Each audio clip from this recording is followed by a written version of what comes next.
antes de Cristo, Julio César se encontraba con su ejército a orillas del río Rubicón. Es el río que señalaba el límite entre la Galia Cisalpina e Italia. Según la ley romana, si un general traspasaba ese límite con sus tropas armadas, sería declarado como un enemigo público de la república.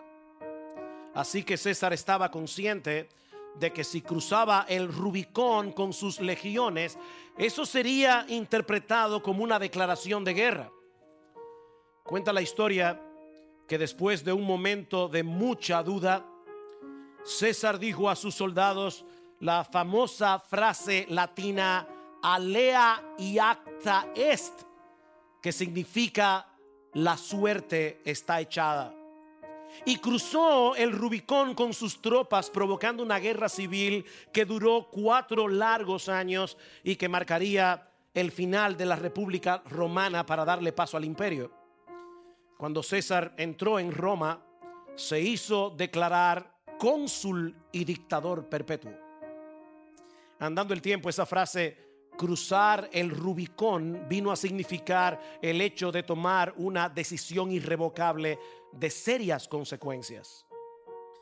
Bueno, hermanos, cuando nosotros llegamos al capítulo 11 del Evangelio de Marcos, que vamos a comenzar a estudiar en esta mañana, nos encontramos con el cruce del Rubicón en la vida de Jesús. Por más de 3 años el Señor había estado enseñando la palabra, había estado haciendo milagros en Israel, pero ahora se encontraba en el principio del fin de su ministerio terrenal.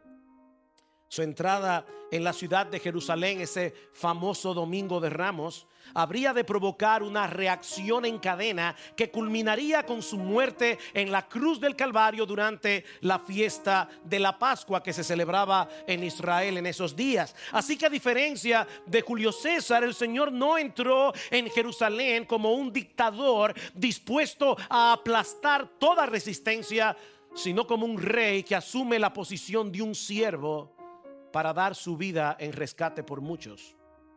No llegó a Jerusalén montado en un caballo, ni rodeado de ejércitos armados, sino montado en un pollino de asna, rodeado de sus discípulos y de una gran multitud que le aclamaba sin tener un claro entendimiento de la naturaleza de su reino.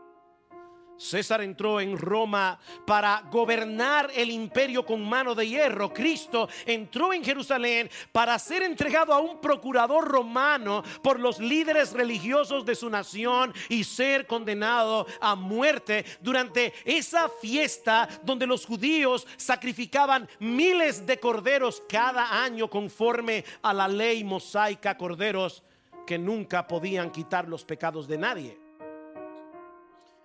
Todos esos sacrificios señalaban a ese gran sacrificio que habría de ocurrir en el próximo viernes de esa semana, cuando el Señor Jesucristo fuera llevado a la cruz como el verdadero Cordero Pascual que quita el pecado del mundo. La muerte de Cristo en la cruz es el tema central de toda la Escritura. La muerte de Cristo en la cruz es el punto focal de toda la historia humana. Es la línea divisoria que separa a los que se salvan de los que se pierden. Es la línea divisoria entre el cielo y el infierno. Es por eso que los evangelistas le dedican tanto espacio a los eventos que ocurrieron en esa última semana. Mateo le dedica 1/4 de su evangelio, los capítulos 21 al 28, a esa pequeña porción del ministerio terrenal de Jesús. Marcos le dedica 1/3, Lucas le dedica 1/5 y Juan la mitad completa de su evangelio, solamente para hablar de esos últimos 7 días. Si sumamos el contenido de los 4 evangelios, veremos que hacen un total de 89 capítulos. 30 de los cuales se enfocan en estos 7 días. En otras palabras, más de 1/3 de los 4 evangelios está dedicado a narrar con lujo de detalle lo que sucedió durante la semana de la pasión, que comienza precisamente con la entrada de Jesús en Jerusalén. Y de paso es interesante notar que este es uno de los 3 eventos que se narran en los 4 evangelios. Es el único evento, junto con la alimentación de los 5,000 con 5 panes, con 7 panes y 2 peces, la resurrección de Cristo. Son los únicos 3 eventos que se narran en los 4 evangelios. Este pasaje ha sido conocido como la entrada triunfal. Sin embargo, si yo pudiera hacer un plagio sin violar la ley del copyright o del derecho de autor, yo me habría apropiado en esta mañana del título que usó John MacArthur cuando estaba exponiendo este pasaje en su serie del Evangelio de Marcos. Él tituló su mensaje "La falsa coronación del verdadero rey". La falsa coronación del verdadero rey. Más que una entrada triunfal, esta es una falsa coronación, como veremos en un momento. Porque ciertamente Jesús es el Mesías del que hablaron los profetas del Antiguo Testamento. Él es el hijo de David, que habría de sentarse para siempre en el trono de su padre. Pero la mayoría de las personas que estaban allí ese domingo de Ramos aclamando a Jesús no tenían ni idea de qué clase de rey era él, ni de qué tipo de reino o qué tipo de reino es que él había venido a implantar en la tierra. De hecho, ni siquiera sus discípulos. En el relato del Evangelio de Juan, Juan nos dice que los discípulos entendieron esto que sucedió ese domingo después de la resurrección. Así que ni sus discípulos entendieron lo que estaba sucediendo allí. Este es un pasaje significativo, es un pasaje muy sensible, que yo espero que el Señor use en esta mañana para movernos a aclamar a Jesús como rey, pero teniendo una plena conciencia de lo que eso implica. Se puede decir que Jesús es el Señor y no tener a Jesús como Señor. Se puede cantar alabanzas al Rey y no tener a Cristo como Rey. Alguien decía: no podemos cantar un himno como el que cantamos hace un momento, coronadle Rey de Reyes, y cantar en el resto de la semana, pero sigo siendo el Rey. No, Él es el Rey, el único Rey. Y no es Rey el domingo, Él es Rey los 7 días de la semana, los 365 días del año, y será Rey por toda la eternidad. Podemos dividir este pasaje en 3 partes. En la primera, Marcos nos presenta a Jesús como un rey soberano que tiene control absoluto sobre todas las cosas. Por eso yo he titulado esta sección "La soberanía del rey". Vean una vez más los versículos 1 al 3. Cuando se acercaban a Jerusalén por Betfagé y Betania, cerca del monte de los olivos, envió a 2 de sus discípulos y les dijo: id a la aldea de enfrente de vosotros, y tan pronto como entréis en ella, encontraréis un pollino atado, en el cual nadie se ha montado todavía. Desatadlo y traedlo. Y si alguien os dice: ¿por qué hacéis esto?, decid: el Señor lo necesita, y enseguida lo devolverá acá. El Señor se está dirigiendo hacia la ciudad de Jerusalén desde Jericó, donde ocurrió el evento que estudiamos la semana pasada con el ciego Bartimeo. El Señor va rodeado con sus discípulos y con una gran multitud. Y cuando se encontraban a unos 3 kilómetros de la ciudad de Jerusalén al este, cerca de Betfagé y de Betania. Betania es la aldea donde vivían sus amigos Lázaro, Marta y María, y donde Cristo recientemente había hecho el milagro de resucitar a Lázaro. Cuando estaban allí, Jesús les pide a 2 de sus discípulos que fueran a la aldea de enfrente a buscar un pollino de asna que nadie había montado jamás, y que iban a encontrar exactamente en la entrada de la aldea. Ellos debían desatar el pollino y llevárselo a Jesús.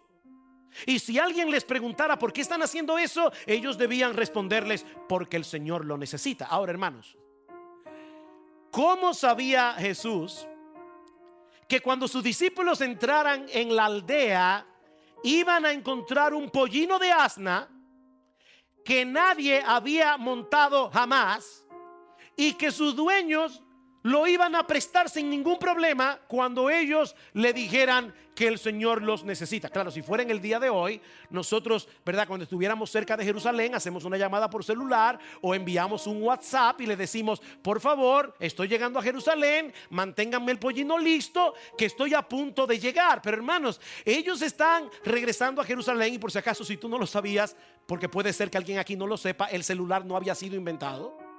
Ellos están cerca de Jerusalén, habían estado por un largo tiempo ministrando en la región de Galilea, están regresando después de meses de ausencia. Era imposible que Jesús supiera todo eso, a menos que tuviera un conocimiento sobrenatural. Mis hermanos, Jesús sabía que ese pollino iba a estar ahí en la puerta de la casa, que nadie lo había montado y que los dueños le iban a dar permiso a sus discípulos, simple y llanamente porque Él es Dios. Él es Dios. Él sabe dónde se encuentra cada burro del planeta. Él sabe dónde se encuentra cada pollino de asna. Él lo sabe todo. Él lo controla todo. No hay absolutamente nada que esté fuera de su conocimiento. No hay absolutamente nada que esté fuera de su control. Ese es nuestro Rey, el Señor Jesucristo. Ahora, hermanos, imagínense el impacto de sus discípulos cuando ellos llegaran a la aldea, se encontraran con el pollino, exactamente como el Señor les había dicho, que nadie había montado, atado fuera de la casa. ¿Saben qué es lo que está haciendo el Señor aquí? Él quería que sus discípulos supieran que Él estaba en control por todo lo que iba a suceder esa semana. Él quería que ellos supieran que su muerte en la cruz no iba a ser un accidente. Es por eso que el Señor había instruido a los discípulos, había insistido de hecho a los discípulos en los días previos a la llegada a Jerusalén, de todo lo que iba a suceder cuando ellos llegaran allí. ¿Recuerdan cómo Él les decía: el Hijo del Hombre será entregado en manos de los líderes religiosos, en manos de los gentiles, y sería burlado, golpeado, escupido y clavado en una cruz? Él quería hacerles ver a sus discípulos que Dios lo había planeado todo, hasta en el más mínimo detalle. Y es obvio, mis hermanos, que los discípulos entendieron el punto, porque más adelante vemos en el libro de los Hechos que Pedro y Juan tuvieron que comparecer ante el concilio, donde fueron amenazados para que no siguieran predicando el evangelio. Y dice en Hechos capítulo 4 versículo 24 que cuando Pedro y Juan le dan el reporte a la iglesia, dice que los creyentes alzaron unánimes la voz a Dios y dijeron: soberano Señor, tú eres el Dios que hiciste el cielo y la tierra, el mar y todo lo que en ellos hay, que por boca de David tu siervo dijiste: ¿por qué se amotinan las gentes y los pueblos piensan cosas vanas? Se reunieron los reyes de la tierra y los príncipes se juntaron en uno contra el Señor y contra su Cristo, porque verdaderamente se unieron en esta ciudad contra tu santo Hijo Jesús. Todo lo que pasó en esa semana, a quien ungiste, Herodes y Poncio Pilato, con los gentiles y el pueblo de Israel, para hacer cuanto tu mano y tu consejo habían antes determinado que sucediera. Ellos entendieron el punto. El destino de Jesús no estaba en manos de los líderes religiosos de Israel, no estaba en manos del gobierno de Roma, si ellos fueron responsables de su pecado. Pero al mismo tiempo y sin saberlo, ellos estaban haciendo la voluntad de Dios. Ellos estaban cumpliendo el plan soberano de Dios para la salvación de los pecadores. Mis hermanos, Cristo no fue forzado a morir en la cruz. Lo hizo voluntariamente y lo hizo por amor a ti y por amor a mí. Recuerdan en Juan capítulo 10 cómo el Señor les dice a los judíos: por eso me ama el Padre, porque yo pongo mi vida para volverla a tomar. Yo pongo mi vida para volverla a tomar. Nadie me la quita, sino que yo de mí mismo la pongo. Tengo poder para ponerla. Tengo poder para volverla a tomar. Este mandamiento recibí de mi Padre. El Rey soberano fue llevado a la cruz porque Él quiso ser llevado a la cruz. Fue llevado a la cruz para dar su vida por nosotros. Ahora, puede ser que alguien aquí se esté todavía preguntando, ¿y por qué tenía que entrar Jesús en Jerusalén montado en un pollino? ¿Por qué no entró en la ciudad caminando? Como de hecho seguro lo había hecho varias veces durante su ministerio terrenal. ¿O por qué no entró en Jerusalén montado en un corcel, en un caballo imponente como era típico de los reyes en aquellos días? Hermanos, ¿por qué Jesús tenía que entrar en un pollino? En el versículo 3 yo creo que encontramos una pista. Vean una vez más el versículo 3. Y si alguien nos dice, ¿por qué hacéis esto? Decid, el Señor lo necesita. El Señor lo necesita. Y de paso, una vez más, Jesús está evidenciando aquí su omnisciencia. Él lo sabe todo. No solo dónde está cada asna, como decíamos hace un momento, dónde está cada burro, cada pollino. Él sabe quiénes son los dueños de cada burro, de cada asna, de cada pollino. Y Él sabe cuál es la condición del corazón de cada dueño de esos burros. En otras palabras, Jesús sabía que los dueños del burro, porque había una burra y el asna, o mejor dicho, perdón, un asna y su pollino. El Señor sabía que el dueño del asna y el dueño del pollino conocían a Jesús y confiaban en Él. Y cuando oyeran que el Señor lo necesita, le iban a dar el asna y el pollino, porque el Señor lo necesita. No Jesús. ¿Vieron? ¿Por qué desatáis el pollino?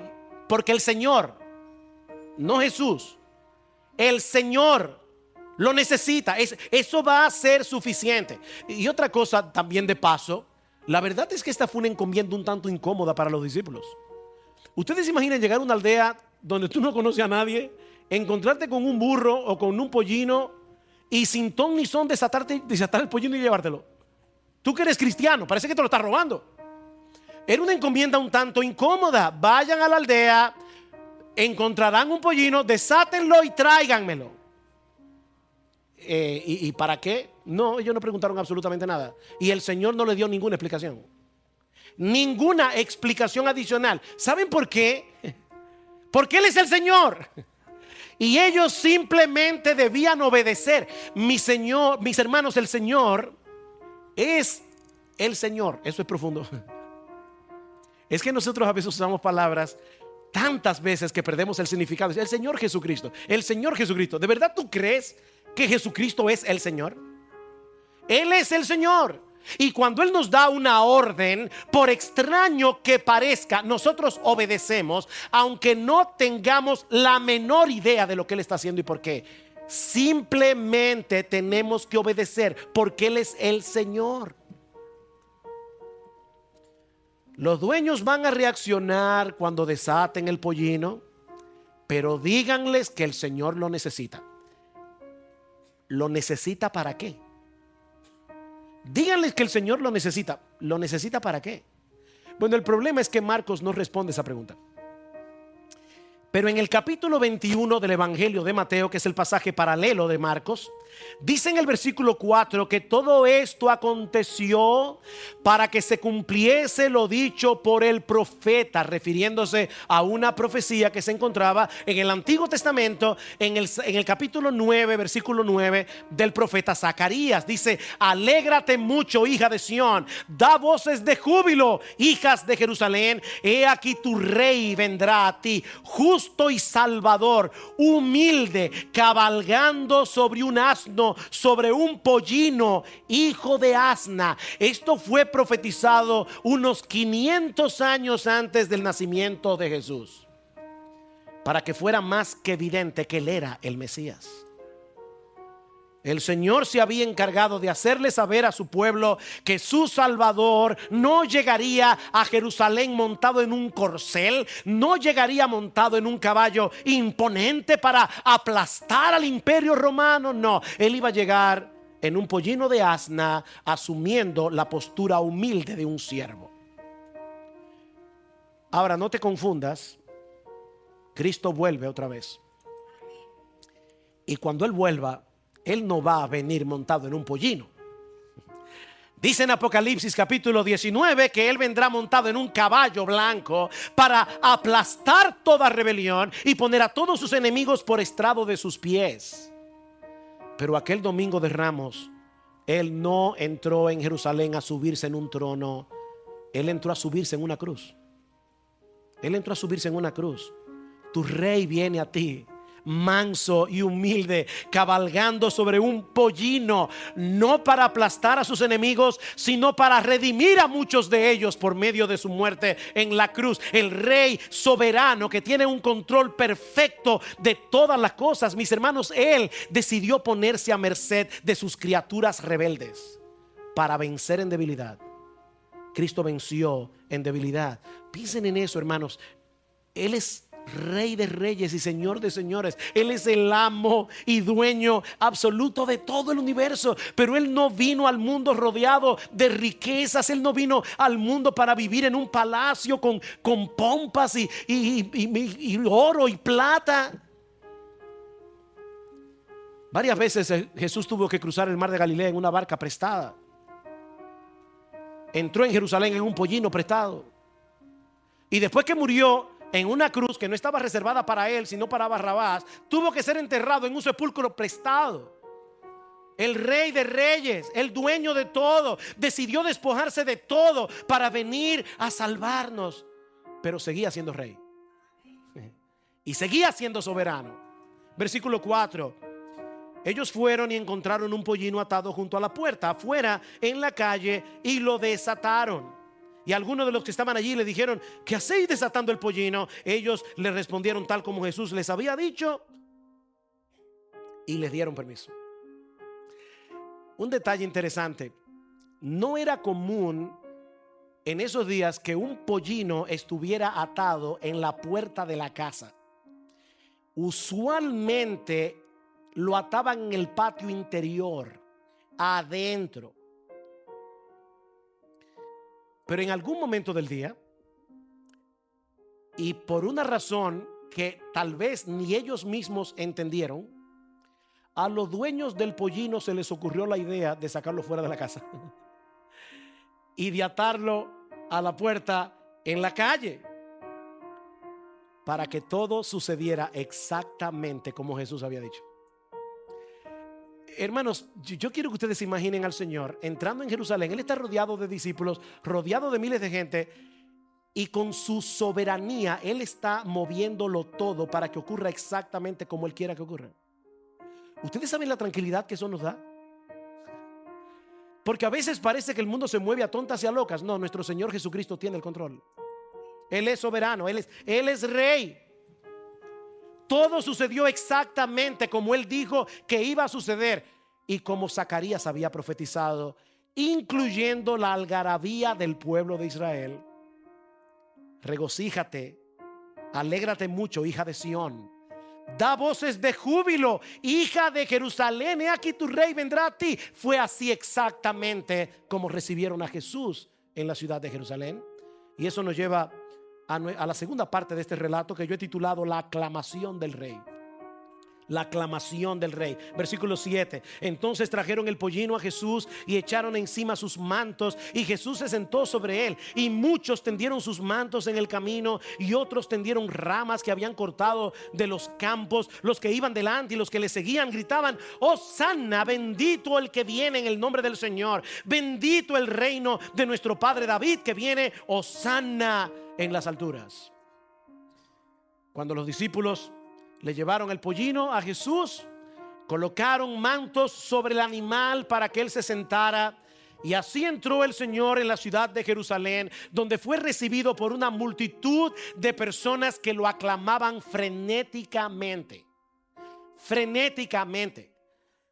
Durante la fiesta de la Pascua, la población en Jerusalén usualmente se triplicaba por la enorme cantidad de peregrinos que venían a adorar de todas partes del imperio. De hecho, algunos calculan, y hay formas de calcularlo, porque A veces se sumaban la cantidad de corderos que eran sacrificados, y cada cordero era sacrificado por un número particular de personas. Así que solamente había que saber cuántos corderos fueron sacrificados en esa Pascua para saber cuántas personas habían estado en Jerusalén. Era una especie de censo que hacían a través de los sacrificios, y algunos calculan que en esa fiesta de la Pascua probablemente habían 2 millones de personas en la ciudad de Jerusalén. 2 millones de personas, por lo que debemos suponer que Jesús fue probablemente recibido ese día por miles y miles de personas. De hecho, Marcos nos dice, no sé si lo notaron, que las multitudes que iban delante de él y las que iban detrás gritaban diciendo: Hosanna al Hijo de David. Habían multitudes en plural delante de él, habían multitudes detrás de él que le seguían por el camino. Y por el Evangelio de Juan sabemos que muchos de ellos habían sido testigos presenciales de la resurrección de Lázaro. Vayan conmigo por un momento al capítulo 12 del Evangelio de Juan. Esto es importante para que podamos entender por qué la euforia de esta gente.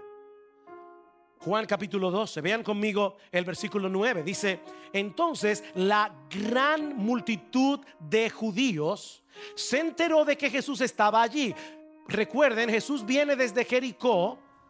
Aparentemente se detiene en casa de Marta, María y Lázaro en la ciudad de Betania, a 3 kilómetros de la ciudad de Jerusalén. Desde ahí fue que envió a 2 de sus discípulos a buscar el pollino. Y ahora Juan completa la historia y dice: la gran multitud de judíos se enteró de que Jesús estaba allí, y vinieron no solo por causa de Jesús, sino también por ver a Lázaro, a quien había resucitado de entre los muertos. Pero los principales sacerdotes resolvieron matar también a Lázaro, porque por causa de él muchos de los judíos se apartaban y creían en Jesús. Al día siguiente, cuando la gran multitud que había venido a la fiesta oyó que Jesús venía a Jerusalén, tomaron hojas de palmas y salieron a recibirle y gritaban: Hosanna, bendito el que viene en el nombre del Señor. Así que toda esa gente que estaba en casa de Marta y María, curiosos que querían ver a Lázaro vivo, ahora venían junto con Jesús, o ya se habían adelantado y estaban en la ciudad de Jerusalén, y cuando lo vieron venir comenzaron a gritar eufóricos.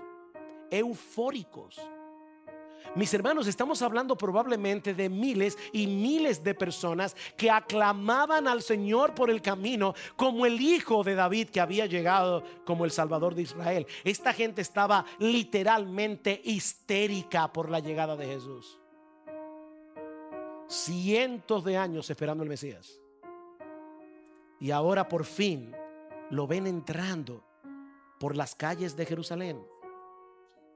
Marcos dice que muchos tendieron sus mantos en el camino, otros tendieron ramos que habían cortado en los campos para darle la bienvenida, como era típico para recibir a un rey en esos días. Si ustedes van a Segunda de Reyes capítulo 9 versículo 13, van a ver que Jehú, el rey Jehú, fue recibido exactamente como Jesús.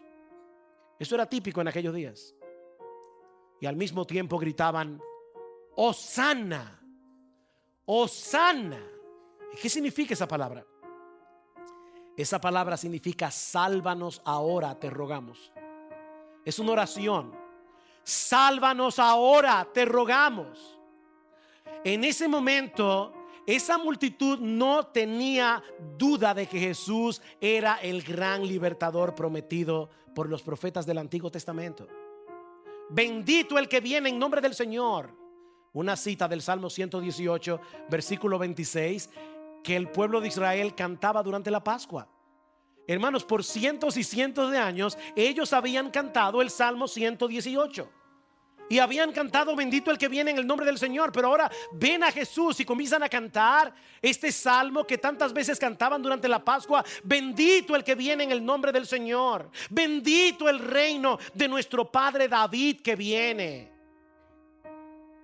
Esta gente parece estar convencida de que Jesús había venido a establecer el reino mesiánico que Dios le había prometido a David. Hosanna en las alturas. En otras palabras, que nuestros ruegos lleguen al cielo, que nuestros ruegos sean escuchados en el trono de Dios, para que Dios venga a salvarnos ahora que el Mesías ha llegado. Era una euforia total. Miren, hermanos, si Jesús hubiera querido levantar una revuelta en Jerusalén en ese momento y ser coronado como rey, probablemente lo había logrado sin mucho esfuerzo.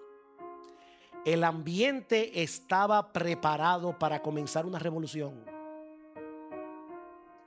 Sin embargo, unos días más tarde, muchos de los que estaban en esa multitud aclamando a Cristo como el Mesías iban a pedir a gritos que fuera crucificado. Esa misma gente iba a pedir a gritos que fuera crucificado. ¿Saben por qué? Porque se dieron cuenta que él no era el tipo de Mesías que estaban esperando. Ellos querían un líder político que librara a Israel de una vez por todas del yugo romano. Ellos querían un rey que volviera a traer a la nación de Israel todo el esplendor, toda la prosperidad que ellos llegaron a tener en los días de David, en los días de Salomón. Ese era el Mesías que ellos estaban esperando. Pero con el paso de los días comenzaron a darse cuenta que él no había venido a dominar, él había venido a morir.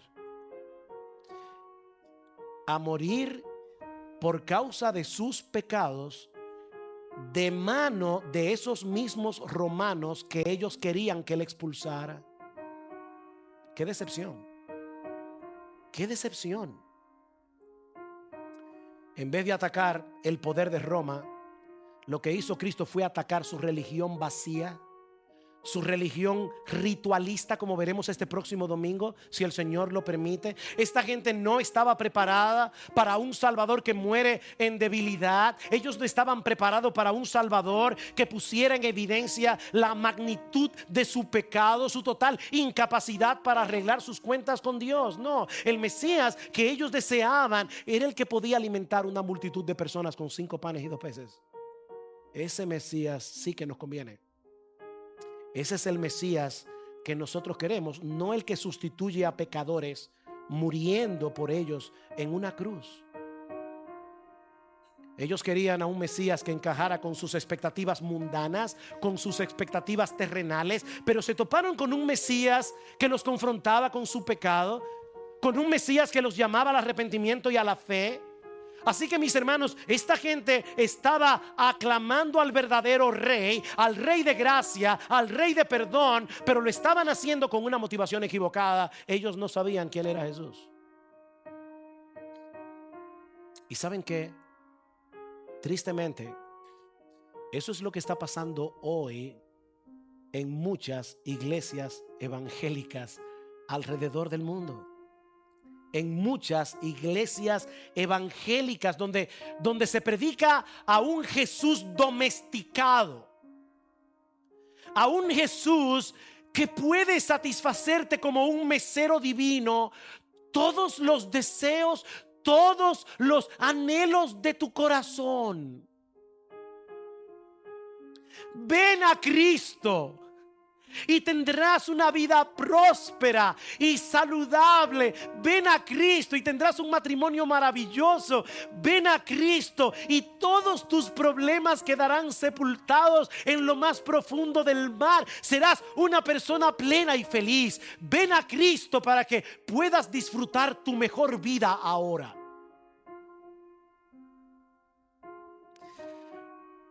Y muchos visitan esas iglesias cada domingo.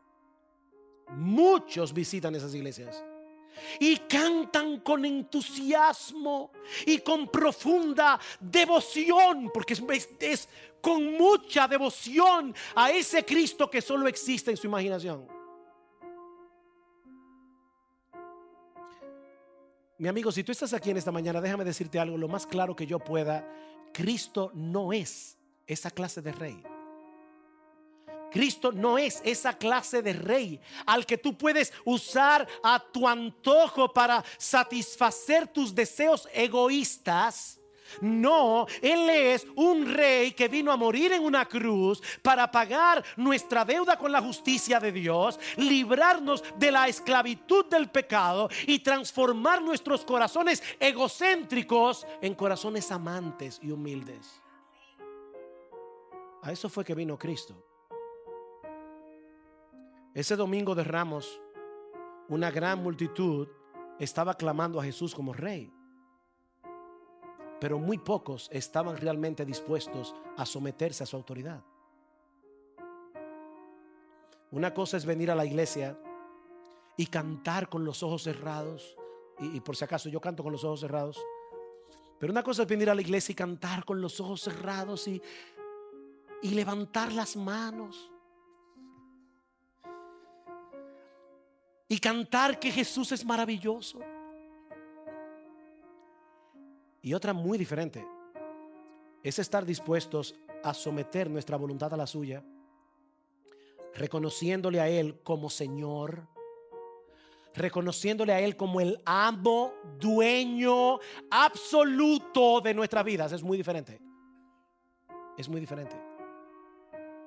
Mire, si alguien pudiera tomar el túnel del tiempo y llegar ese domingo de Ramos a Jerusalén, sin haber leído los evangelios, por supuesto, muy probablemente habría llegado a la conclusión de que Jesús estaba a punto de ser coronado como rey por una multitud que le amaba de todo corazón. Pero eso no fue lo que vio Jesús ese día.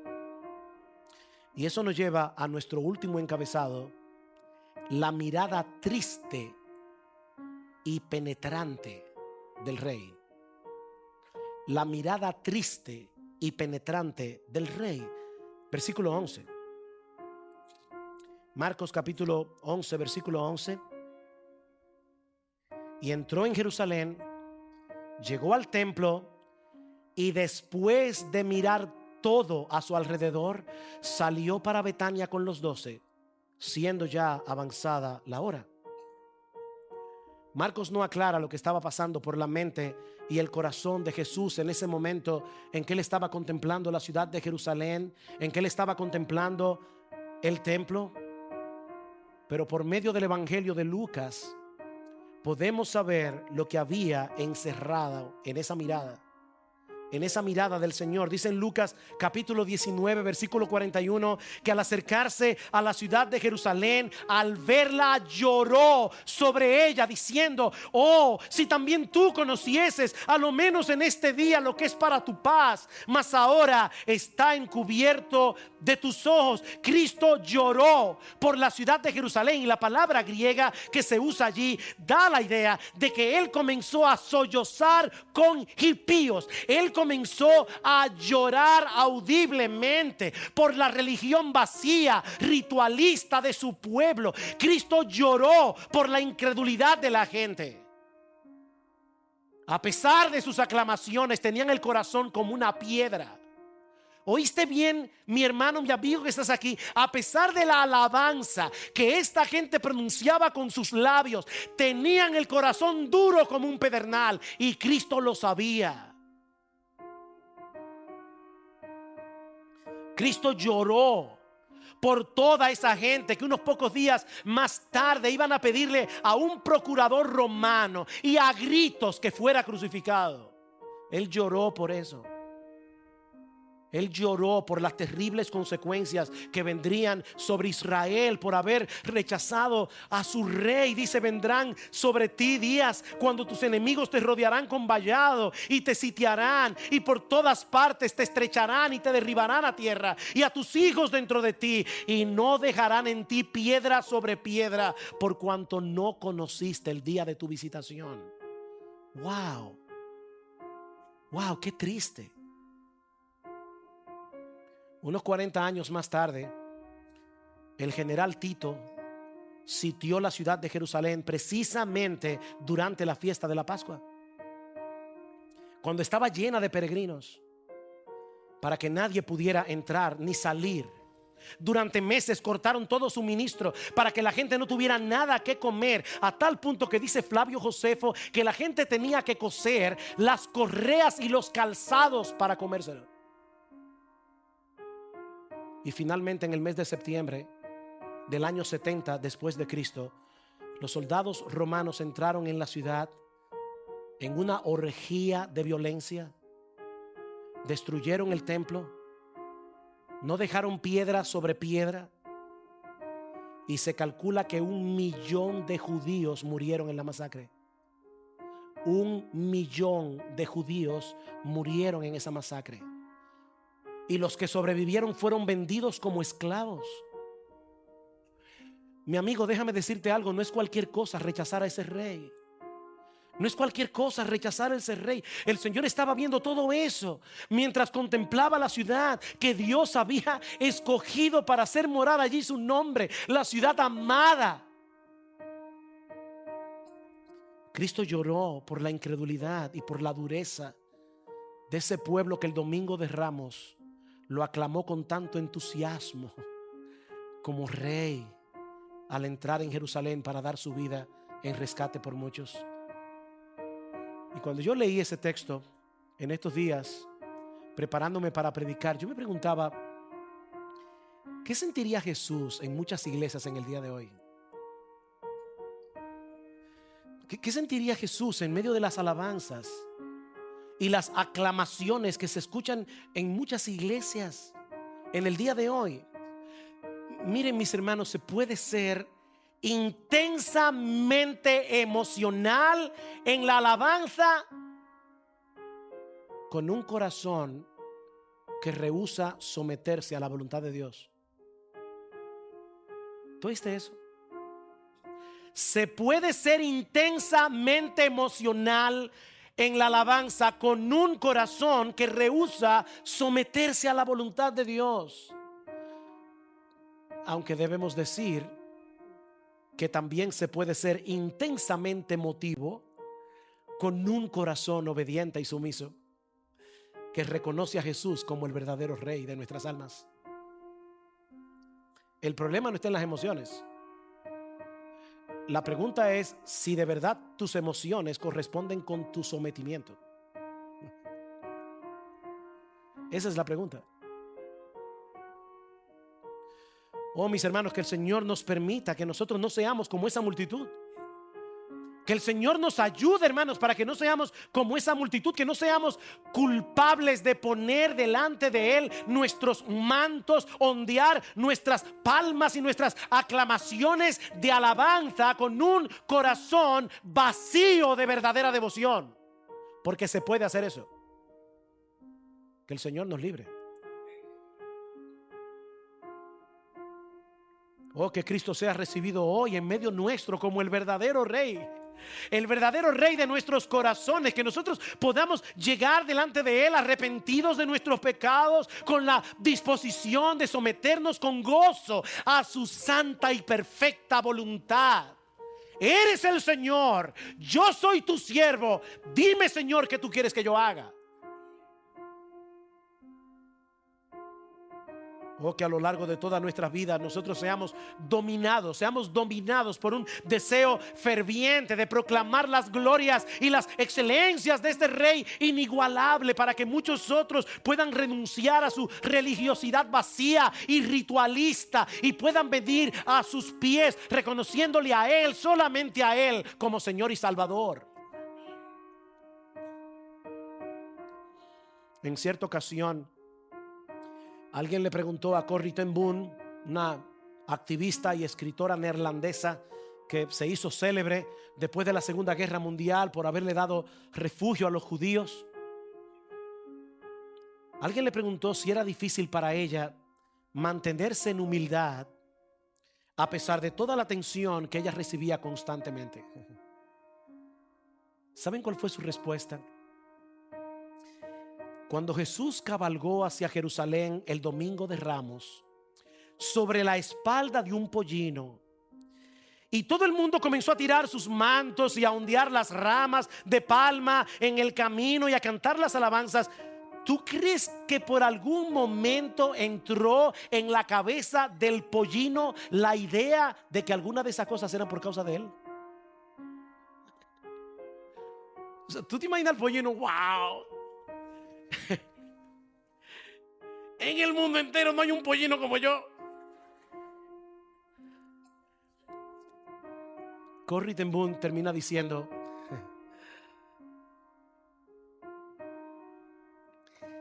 si yo pudiera ser el pollino sobre el que Cristo cabalgue en este mundo,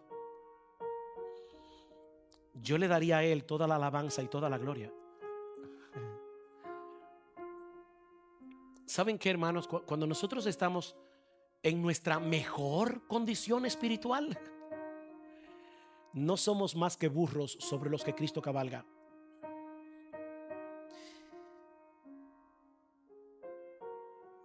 Y la disposición de nuestro corazón, el anhelo de nuestro corazón es: Señor, yo quiero ser un burro fiel.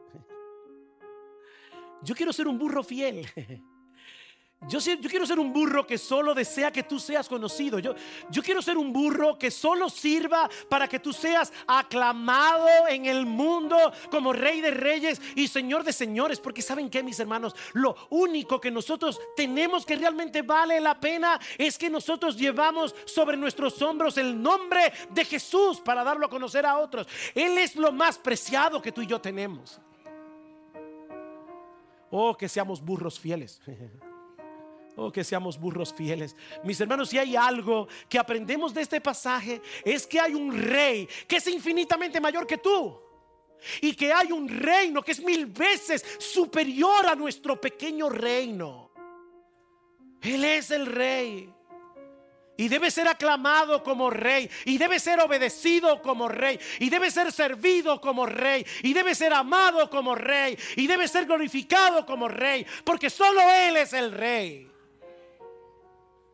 Y algún día regresará en gloria. Y hay de aquellos que no reconozcan a Jesús como Rey de Reyes y Señor de Señores.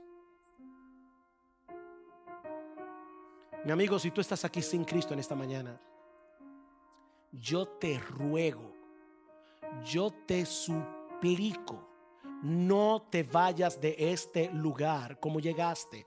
Mi amigo, medita en la reacción de Jesús al ver la incredulidad de esta gente, al ver su corazón endurecido, porque la desgracia de rechazar a Cristo sigue siendo tan desgraciada hoy como lo fue en ese tiempo. Es una desgracia rechazar al Rey de Gracia. Ven a Cristo, mi amigo, ven a Cristo ahora. Pídele que perdone tus pecados. Pídele que te ayude a someter tu voluntad. Pídele que te ayude a vencer tu propia indisposición a someterte a Él. Pídele que cambie tu corazón de piedra en un corazón de carne. Pídeselo a Él. Él es poderoso y Él puede hacer eso por ti hoy. Oh, que en la iglesia bíblica del Señor Jesucristo, hasta que Él vuelva, solo Él sea aclamado en este lugar como Rey por hombres y mujeres que han entronado a Cristo en su corazón y lo tienen realmente como Rey. Que a Él sea la gloria, el imperio, el honor